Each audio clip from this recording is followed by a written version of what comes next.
all well energized? I think it's about time to calm down a little bit and learn something new, isn't it? Therefore, the next item in our agenda is another educational presentation by Vishwani Shankar of ACAM.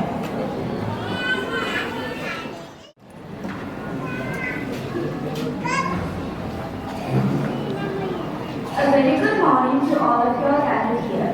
It's really nice to see that most of you all here are not wearing any masks or maintaining social distance. But what will happen if you would have held this concert 2 years ago?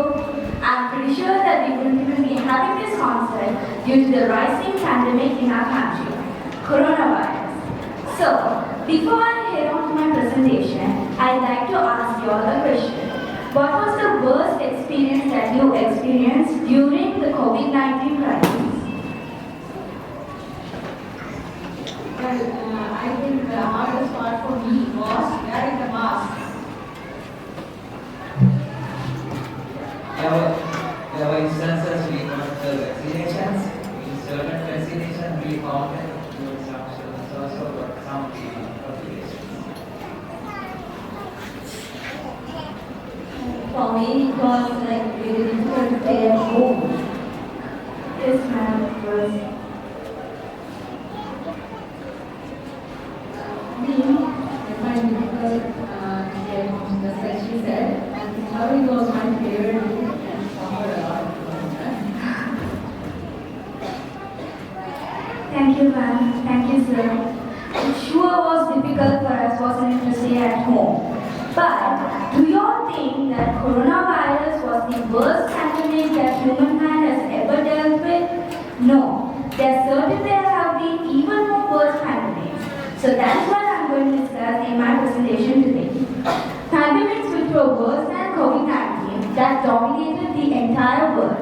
Here I have showed some microscopic image of a few viruses and bacteria.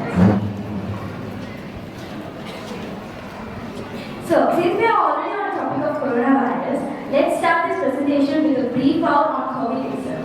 Coronavirus originated and discovered in Wuhan, China 2019. Deaths told nearly 13 million people.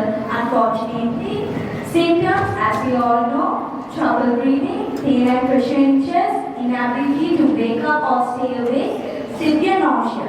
So what is nausea? The feeling we have before vomiting. The contamination method, when the contagious person coughs or is in contact with another person. So that is why we were stuck up at our homes and maintaining social distance. The whole world was on the lockdown, right?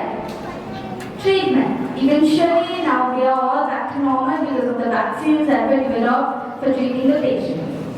Here I have displayed a microscopic image of coronavirus. So as I mentioned before, corona was brought to a stable condition by vaccines. So here are a few vaccines that were used to bring corona to a stable condition. Our next pandemic that I'm going to discuss about today is Ebola virus. So this virus originated in South Africa. The death toll is nearly 11,000 deaths. That's really a lot, but not as much as COVID. The cases are 29,000 cases. So we can see that they are surely having a lot of lucky survivors. Symptoms: vomiting, fever, stomach pain, chest pain, sore throat, and reddened eyes. Contamination method: when the people interacting with the infected people sweat, saliva, and blood. Also, when people are in contact with a few species of animals such as bats, bees, and rats.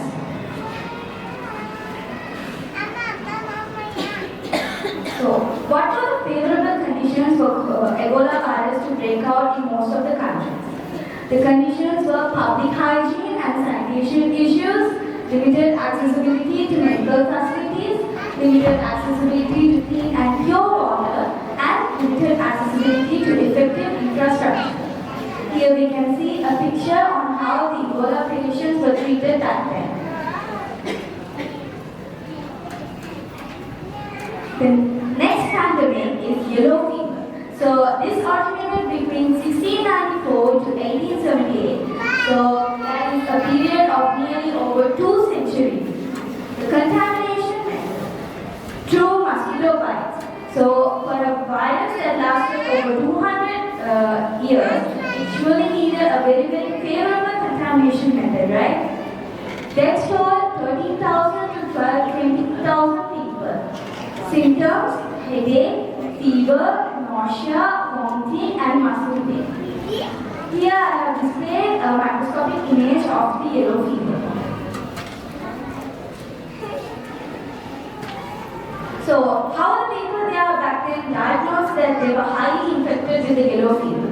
So, the highly infected people with yellow fever skin turns slightly yellow tinted. So, we should remember that this can also differ according to the skin tone of people. Skin irritation such as rashes pops up. People with this fever were isolated back then to avoid further spread also. So this is a picture of a person who is infected with yellow fever. The eyes also used to turn yellow. The next pandemic that we are going to discuss about is the Spanish flu. So this originated during World War I and infected people around 1.8 to 1.9 billion people, which is 27% of the world population. And it surely infected people a lot more than COVID-19 did. Death toll 50 to 100 million deaths. So that is over 5 times the death toll of coronavirus. So it surely have to be in this presentation, right? Symptoms: high fever, nasal hemorrhage, pneumonia, and fluid in lungs. So what is nasal hemorrhage? Nose bleeding can simply be termed as nasal hemorrhage, and pneumonia is the infection caused for one or both lungs. Contamination method by soldiers who returned from war. So here is a microscopic image of the Spanish flu.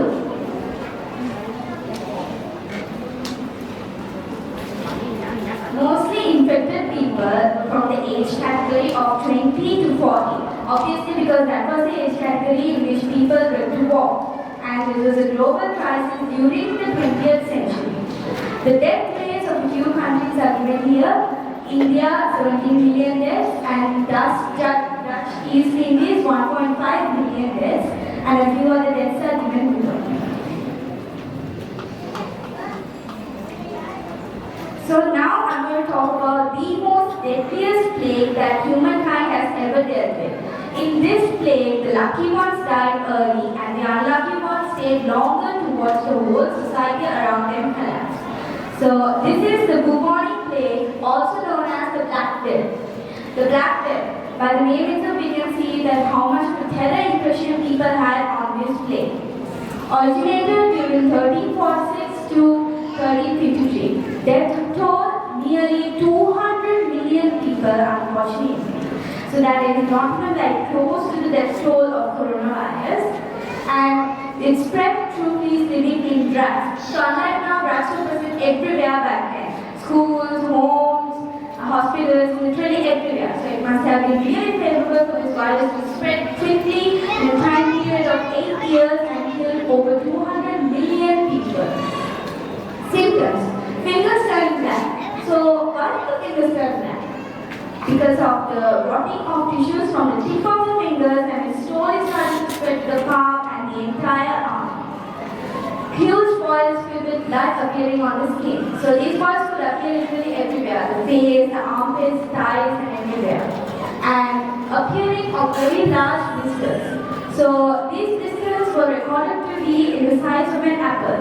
So imagine having this big of boils on your body. And also not to forget, these boils had blood in them. How much painful it must have been for them, right?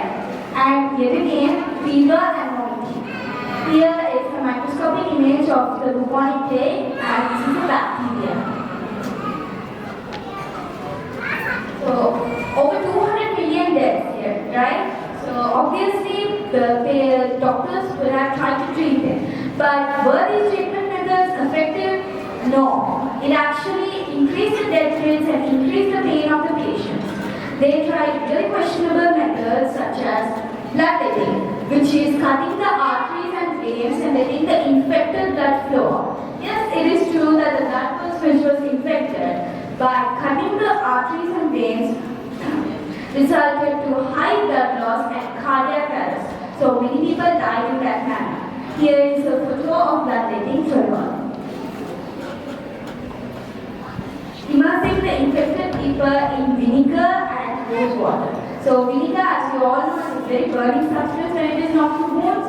So imagine immersing these people who had really big boils in vinegar baths. Many people died out of pain itself. Popping the boils.